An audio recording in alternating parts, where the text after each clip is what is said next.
আর হচ্ছে এদের আজকে সকাল থেকেই উপদ্রব মোটামুটি চালু হয়ে গেছে। আসলে এখানে একটা আম গাছ আছে না, ওই আম গাছটায় খুব আম হয়েছে।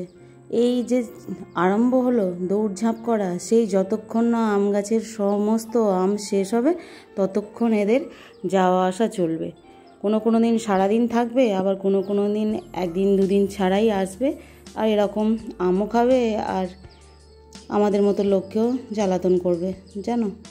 চলো কি অবস্থা হয়ে আছে দেখো, এই ঘরটা এরকম হয়ে আছে আর এই ঘরটা এরকম। এখন এইগুলোকে গুছিয়ে ফেলতে হবে। আর ওই বাড়িতে যে গিয়েছিলাম হোলির সময়, তো ওখানে ওই শীতলাষ্টমীর একটা মেলা হচ্ছিল। আর তখন এই লাইটটা আমার ছোট ছেলে কিনেছে, ওর খুব পছন্দ হয়েছে এটা। আর বেশ আলোটা জোর, জানো তো, জিরো ল্যাম্পের থেকেও খুব জোর জ্বলছে। আর ওইখানে যখন জ্বলছিল খুব ভালো লাগছিল দেখে, অনেক রকমের ছিল, কিন্তু তার মধ্যে এটা পছন্দ হয়েছে আমার ছেলের। তো যখন কিনলাম, ও বাবা হাতে নিয়ে দেখছি একদম হালকা, কিচ্ছু ওয়েটই নেই, এরকম ব্যাপার, কোনো জ্যাকেই লাগছিল না। তো লাস্টে এইটাই লেগেছে, তো এখন এখানে লাগিয়ে রেখেছে। এই যে কি অবস্থা হয়েছিল, ঘরদোর গোছানো হয়ে গেছে, এই ঘরটাও হয়ে গেছে, সাথে ওই ঘরটাও করে নিয়েছি। এই যে এই ঘরটাও হয়ে গেছে, এই দুটো ঘর গোছানো হয়ে গেল মানে আমার অনেকটা কাজ কমে গেল, বুঝলে। চলো এবার নিচে যাই, নিচের কাজগুলো গুছিয়ে ফেলতে পারলে ব্যাস আজকের মতো কাজকর্ম শেষ। আর আজকে একটা খুশির খবর আছে, সেটা কি খবর বলো তো? পুরো ব্লগটা দেখতে থাকো, তোমাদের ঠিক সময় জানিয়ে দেব যে আজকে খুশির খবরটা কি। ঠিক আছে, পুরো ব্লগটা দেখতে থাকো কিন্তু। আর আজকে সকাল থেকে ওয়েদারটা দেখতে পাচ্ছি একটু অন্যরকম, কখনো খুব জোর রোদ্দুর উঠছে, আবার কখনো মেঘ করে যাচ্ছে। তো কি জানি বৃষ্টি হবে কি না জানি না, কিন্তু একটুও হাওয়া হচ্ছে না, জানো তো। সে যাই হোক, প্রকৃতির সঙ্গে তো আর কিছু করা যাবে না, সে রোদ্দুরই হোক আর বৃষ্টিই হোক, ঝড় হোক। তো এখন স্নান টান সেরে এবারে গাছের যে কটা ফুল ফুটেছিল সেগুলো তুলে নিচ্ছি পুজো করার জন্য। বেশ বেলফুলগুলো খুব সুন্দর হচ্ছে, জানো তো। আর বেলফুলটা এইখানে হচ্ছে ঘরের ভেতর পর্যন্ত বেশ একটা সুন্দর গন্ধ পাওয়া যাচ্ছে। এই ফুল, তারপরে চাঁপা গাছের যে ফুল, এইগুলো খুব সুন্দর ফোটে তো, আর এত সুন্দর গন্ধ। তারপরে হাসনোহানা, এই যে গাছগুলো আছে এই গ্রীষ্মকালে খুব ফোটে আর খুব সুন্দর গন্ধও ছাড়ে। আর এই গাছটা দেখো, যেই একটু শীতের হাওয়াটা পড়বে গাছটা পুরো ন্যাড়া হয়ে যাবে, দেখলেই মনে হবে গাছটা মনে হচ্ছে মরে গেছে। কিন্তু আবার যেই এরকম গ্রীষ্মকালের হাওয়া পড়বে, ব্যাস পাতা ফুলে একদম ভরে গেছে। আর এখন অর্ধেক সাজুগুজু হয়েছে আর অর্ধেক বাকি আছে।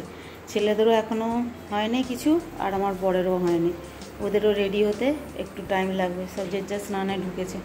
আজকে হচ্ছে আমার ননদের বাড়ি নিমন্ত্রণ, সেখানেই যাওয়ার জন্য রেডি হচ্ছি সবাই। এই একদিন একটা বেলা রান্নাবান্নার ছুটি পাওয়া গেল দুপুরের দিকে। সবারই নিমন্ত্রণ তো, তাই জন্য কোনো কিছু রান্নাবান্না করতে হয়নি। সাজুগুজু রেডি হয়ে গেছে, এবারে সবাই মিলে বেরিয়ে পড়ব। এখনও একটাই ভালো জিনিস যে রোদ্দুর ওঠে না আজকেও। ঠিক আছে, চলো ঘুরে বেরিয়ে চলে আসি, বেশিক্ষণ থাকার নয়, এসে আবার যে যার কাজে যাব, একটুখানি থাকবো তারপরেই চলে আসবো। চলো ঘুরে আগে চলে আসি।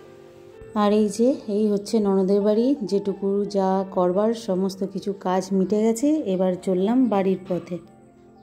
আর এই যে চৈত্র মাস শেষের পথে, তার জন্য না রাস্তায় এখন আর বেরোনোও যাচ্ছে না। চৈত্র সেলের সমস্ত কিছু কেনাকাটা করতে সমস্ত পাবলিক একসঙ্গে রাস্তায় নেমে পড়েছে, তার জন্যই এই জ্যাম জট, আর তার সঙ্গে এই টোটো। ননদদের বাড়ি থেকে খাওয়া দাওয়া করে ফিরতে ফিরতে বেজে গিয়েছিল 4:30, বুঝতে পারলে। অনেকগুলোই লোকজন হয়েছিল, এসে তারপর একটু রেস্ট নিয়েছি, নিয়ে আর ছেলেদের যে কালকে দুটো একটা গেঞ্জি কিনেছিলাম সেইগুলো আবার একটু আধটু ছোটোটার ছোট হয়েছে, তো আবার সেইগুলোকে নিয়ে পাল্টাতে গেলাম।